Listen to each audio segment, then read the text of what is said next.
cómo está trabajando. Primero, desde el punto de vista físico, yo voy a tener un montón de servidores físicos que tienen SQL Server instalado. Tienen una versión modificada de SQL Server instalado. Esa cantidad de servidores físicos están gobernados por lo que sería el Fabric Controller, ¿verdad? Y el Fabric Controller es el que me permite poner estas características, que sería escalabilidad y alta disponibilidad. El Fabric es el que va a decidir en qué instancia de SQL Server físico va a ejecutar físicamente mis bases de datos lógicas. Ahí, ese es el que decide. Entonces yo podría ser que esté corriendo aquí, aquí o aquí. Podría ser que todas mis bases de datos estén corriendo acá, o que mis bases de datos estén repartidas entre diferentes servidores físicos. El Fabric también maneja lo que sería la replicación. La replicación es, digamos, si mi base de datos está aquí, entonces él se encarga de replicar hacia otros nodos físicos. Eso es lo que hace él. Y que esté arriba. También se encarga de el failover. ¿Qué pasa? Mi base de datos lógica está aquí, no, físicamente está aquí. Entonces algo le pasa a esta máquina. Por alguna razón le va a pasar algo a esta máquina, digamos, que es esta. Entonces, este señor se encarga de que yo empiece a ser atendido por otra de las copias o de las réplicas, ¿verdad? Entonces, eso es bastante importante. Y además, otra cosa que hace es el manejo de carga. El manejo de carga no es de que me balancea la carga entre dos nodos físicos para mi propia misma base de datos, no es eso. Lo que hace es de que está analizando los servidores físicos para ver cómo están en CPU, cómo están en memoria, para ver si están dando mal rendimiento.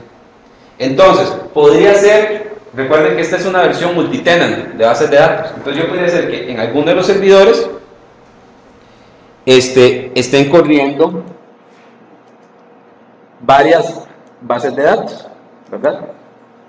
Vamos a volver. Puede ser que aquí estén corriendo varias bases de datos en este SQL Server. Digamos que ahí están corriendo mis bases de datos y también las bases de datos de otros. Entonces empiezan a hacer queries contra las bases de datos y se nota que el rendimiento va cayendo. Entonces se hace el mecanismo de load balancing. El mecanismo de load balancing dice, mira, se está cayendo. Entonces, en lugar de que todas las bases de datos estén siendo atendidas por este físico, empiece que este físico se vuelve secundario para algunas bases de datos y un secundario se vuelve primario. Entonces pasa todo el Transact SQL y la presión hacia otros de los servidores, ¿verdad? Ese es el load balancing que hay, digamos, en este momento. Ustedes dirán, yo quiero otros modelos de load balancing, ¿verdad? Unos modelos que sean más automáticos, partitioning, hardening, etcétera, sharding, que sea automático. No son los primeros que están haciendo, digamos, ya hay varias personas en la web que están solicitando eso. Ya yo creo que es cuestión de tiempo para que se programen. Pero digamos, Microsoft no se ha pronunciado oficialmente al respecto, pero reacciona por demanda esto. No sé si han visto que todo el tema de cloud reacciona porque la gente quiere un feature, y si mucha gente quiere el feature, se hace. Igual pasa, digamos, con todos los proveedores, no solo con Microsoft, sino que son para mantener los clientes. Entonces, ¿qué es lo que yo tengo? Tengo esto. Entonces, el corazón puro de Azure está en los servidores físicos, aquí directamente. Después tenemos acá otra capa que sería el TDS, Table Data Stream, que trabaja mediante el TCP. Este es lo que me permite que estos servidores devuelvan los datos hacia afuera, ¿verdad? Que es el TDS. Ahora tenemos otra capa que está un poquito más arriba, que es el Gateway.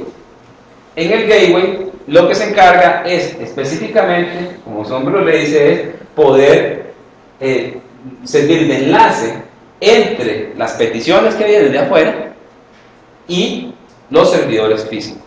Entonces, cuando yo estoy siendo atendido, yo podría estar siendo atendido por un gateway o por varios gateways. Vean que cuando yo me conecto desde mi aplicación, ya sea desde ADO.NET o desde PHP, tengo la aplicación, va a hablar TDS, que es el table data stream, va a llegar primero, antes de llegar aquí, va a llegar a unos firewalls físicos, ¿verdad? Específicamente de Cisco, ¿verdad? Son firewalls Cisco.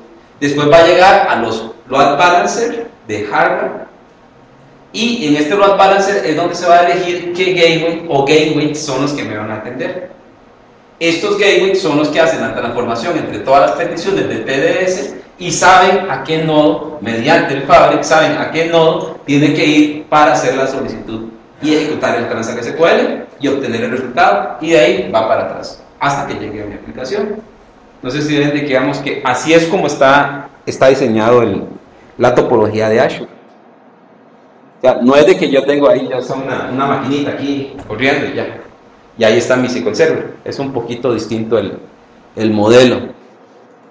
Y eso lo hace diferente a los modelos de la competencia. La competencia no tiene este modelo. Por ejemplo, si ustedes van a Amazon, ustedes pueden tener un SQL corriendo en Amazon, ¿cierto? ¿Lo han probado? No. Sí, ustedes pueden pagar, les digo, ustedes pueden pagar por una máquina de Amazon, y dentro de esa máquina ya viene preinstalada, incluso con SQL Server 2008 o con el SQL Server que ustedes quieran, y esa máquina virtual con la memoria y el disco que ustedes quieran o los procesadores está disponible para ustedes, esa máquina. Entonces tienen una máquina para ustedes y ahí la controlan y hacen todas sus aplicaciones. Vean que el modelo que utiliza Microsoft es un poquito distinto. Este modelo está diseñado para darle más escalabilidad y además de más alta disponibilidad. En el otro ejemplo que les estaba dando, lo que yo tengo es una máquina virtual corriendo un SQL Server, ¿verdad? ¿Que me ofrecen alta disponibilidad sobre esa máquina? Sí me la van a ofrecer, pero es una máquina. Estoy restringido a una máquina. Aquí yo puedo tener N bases de datos y puedo ser de que tengo varios engines de SQL Server que me están atendiendo. Entonces, ahí cambia ya el modelo. Por ejemplo, el modelo típico y el ejemplo que ustedes van a encontrar en todo lado es el ejemplo de Ticketmaster. Supongo que tampoco lo han oído. Ticketmaster es una empresa que se dedica a vender tiquetes de conciertos. Entonces, ellos utilizan Azure, en específico utilizan SQL Azure. Entonces, ¿qué es lo que hacen? Cuando están en load, en baja, en baja, que no están vendiendo, entonces dicen, voy a utilizar una base de datos lógica, nada más. Y a lo mejor están siendo atendidos solo por un SQL Server, por un engine físico. Pero cuando van a empezar a vender tiquetes, hacen sharding. Entonces, cuando hacen sharding significa que crean una base de datos lógica, la convierten en N bases de datos lógicas. Al haber sido convertidas en N bases de datos lógicas, el Fabric lo que hace es de que cada una de esas bases de datos lógicas se le asigna a un engine distinto, a un engine físico. Entonces, ellos pueden pasar de tener un SQL Server físico disponible a tener 10 o 15 o 20 o 15 o 50, de hecho ellos hacen 50 bases de datos para cada tiquete, para cada tipo de tiquete. Se podrán imaginar lo que hacen ellos. Y para cada concierto hacen eso. Entonces, en algún momento determinado no tienen 50 engines de SQL Server, pueden tener más de 50 que lo están atendiendo a su aplicación. ¿Dónde está la magia del paralelismo y etcétera? Está en la capa de acceso a datos. Eso es controlable. Pero lo que pasa es que se ve que es distinto al modelo de una máquina virtual corriendo SQL Server, que son un solo engine. Con este modelo yo puedo tener múltiples engines que yo le podría disparar consultas en paralelo. Eso ya depende, digamos, de la capacidad del programador, y que ahí sí, el programador necesita saber que tiene esto disponible y que lo podría explotar. Dentro de lo que sería la programación, ahí sí es importante el concepto de sharding, que yo creo que si ustedes sí se los había mencionado anteriormente, ¿verdad? Sharding de bases de datos, que es un concepto hiper viejo, pero más viejo que hacer. Yo creo que se olvidó en el tiempo, sharding. Se les olvidó a la gente que existía y hasta ahora está volviendo. Con esto está volviendo acá. De hecho, esto no es solo charting con SQL Server. Ustedes pueden buscar libros que se llaman charting con MySQL, hacer un charting con MySQL. Entonces pueden dar soporte a grandes sitios web, a grandes sitios con charting en MySQL, o también pueden hacer esas mismas técnicas, las podemos aplicar sobre Azure, en este caso SQL Azure. Vamos a avanzar un poco más. Dentro de lo que sería el TDS Gateway, que era lo que estábamos viendo anteriormente, se maneja todo lo que sería el concepto de, primero, negociar las conexiones. También, como estamos hablando de que eso viene desde afuera, normalmente, entonces se hace un paquete, una inspección de paquete completo. No sé si han visto lo que hacen los firewalls. Packet Inspection. Full Packet Inspection. Es de que no solo que ven la trama y lo que ve la aplicación, sino que se van hasta abajo, hasta ver los bits, ¿verdad?, que están viajando, para ver si viene algo malicioso. Ven todo el protocolo, ven todo el stack. Entonces, en todo el stack se detecta si hay algún tipo de código malicioso. Ya después de eso, se hace el full packet inspection, se hace el manejo de la seguridad, y después se empieza a trabajar con todo lo que sería el mapeo entre los servidores lógicos que yo he creado de los clientes con los servidores físicos.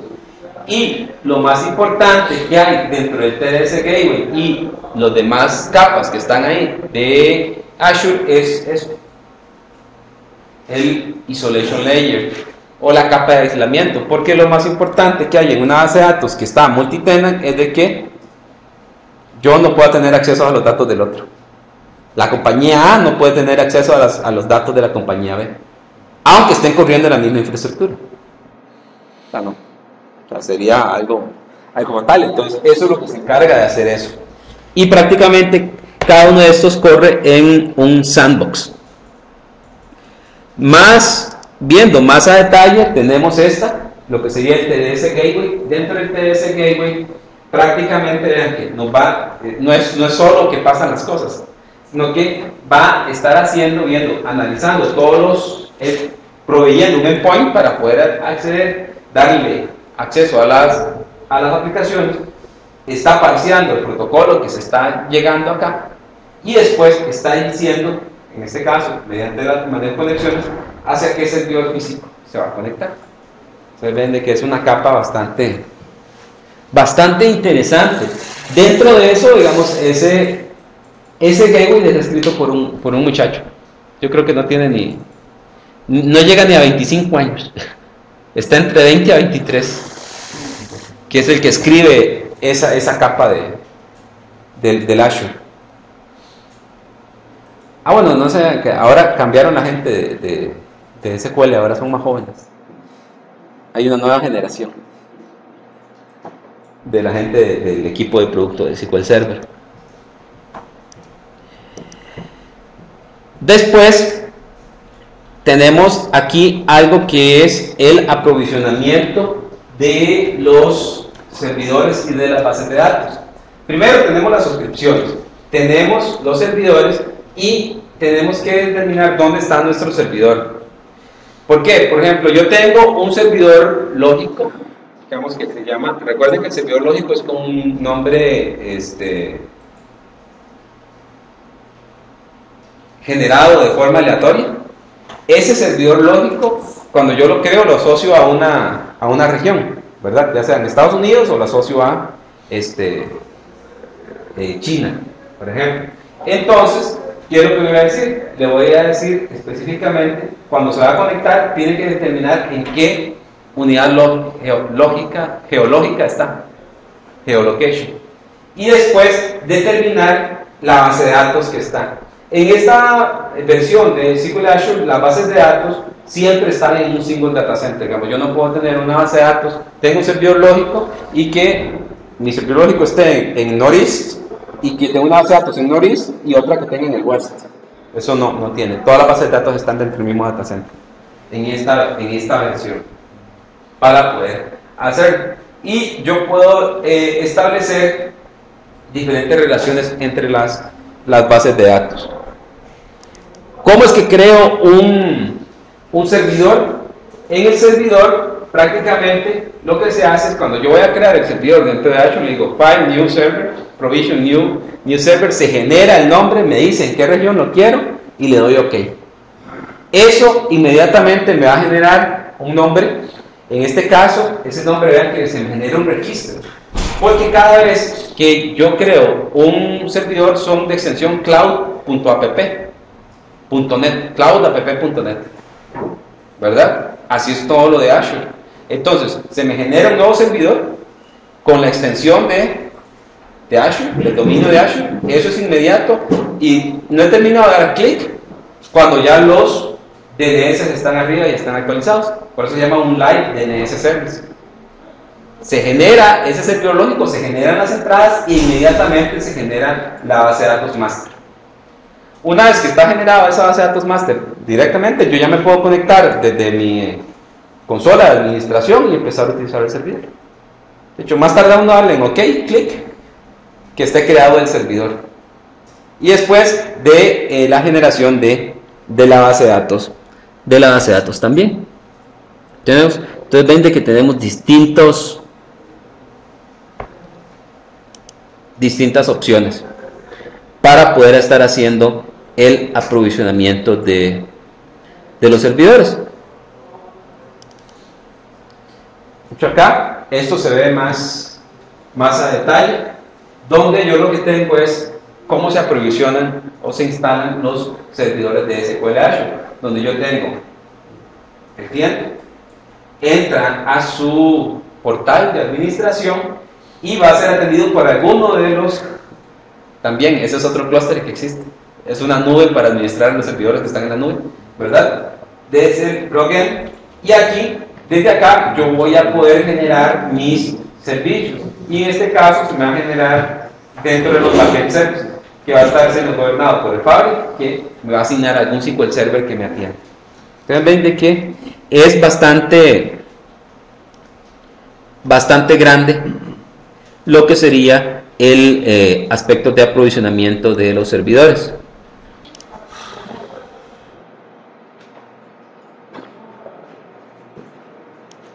Estábamos viendo aquí también todo lo que sería el aprovisionamiento de bases de datos. ¿Cómo es que funciona el aprovisionamiento de bases de datos? Prácticamente todo ingresa por el gateway directamente. Tenemos que hacer from node, se hace la sesión, está todo el protocol parser, etcétera acá, pero al final de ese gateway se va a tener que crear la base de datos en alguna instancia física de SQL Server. En esas instancias físicas de SQL Server, ¿qué es lo que se van a escoger? Mediante el uso del Fabric, se van a escoger 3 nodos de backend. No sé si han visto los algoritmos que utiliza Microsoft para posicionar sus máquinas cuando estamos en System Center. No. Microsoft tiene una serie de algoritmos que permite saber qué servidores están con más poder de procesamiento, disponible. Entonces ahí se puede elegir, se eligen 3 y en esos 3 se hace la instalación de las instancias.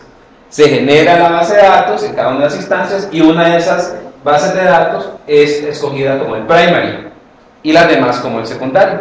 A partir de ese momento ya queda disponible, se registra en el metadata para decir que existe esta base de datos asociada a esta suscripción en este servidor lógico para que esté ya directamente disponible y se pueda empezar a utilizar. Digamos que esa es la ventaja. Aquí vemos un poquito el paso, digamos, de diferentes pasos que va haciendo para crear las distintas bases de datos.